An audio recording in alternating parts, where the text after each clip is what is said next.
Birinchi kelganimda umuman kompyuterdan xabari yo'q, hech narsani bilmaydigan o'quvchi bo'lganman. Assalomu alaykum, men Hasanboyeva Diyora. Apple akademiyasini 2 oylik kursini bugun va nihoyat tamomlab, sertifikatni qo'lga kiritdim. Birinchi kelganimda umuman kompyuterdan xabari yo'q, hech narsani bilmaydigan o'quvchi bo'lganman. Keyin 2-3 ta darsga kelganman-da. Keyin hech narsani bilmadim, o'shanda ham tushunmadim. Bo'ldi, men ketaman. Sizlar yaxshi o'rgata olmas ekansizlar dedim.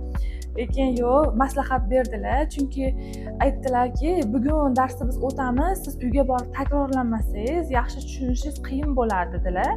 Keyin ular tavsiya berdilar, mana bunaqa kompyuter olasiz, mana shu qulay, hamma narsaga dedilar. Keyin borib kompyuter sotib olib, o'rganganlarimni uyda takrorlaganimdan keyin ancha tushunishni boshladim.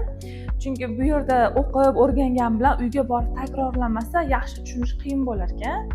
O'shaning uchun o'qishga keldim, albatta notebook ham olib kelish kerak ekan. Uyga borib takrorlasa, keyin ancha tushunishi oson, qulay bo'lar ekan. Bugun o'qib, ertaga ishlab turib, yana boshqatdan kursga kelsa, tushunish qiyin bo'lar ekan. Apple akademiyasini keyin ustozlar haqida gapirsam, men ustozim Bobur ustoz.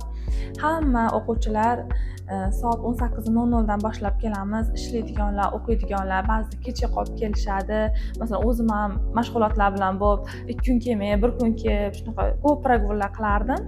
Keyin yo'q, ular noldan boshqattalab hammasini erinmasdan tushuntirib ko'rsatadilar bizga.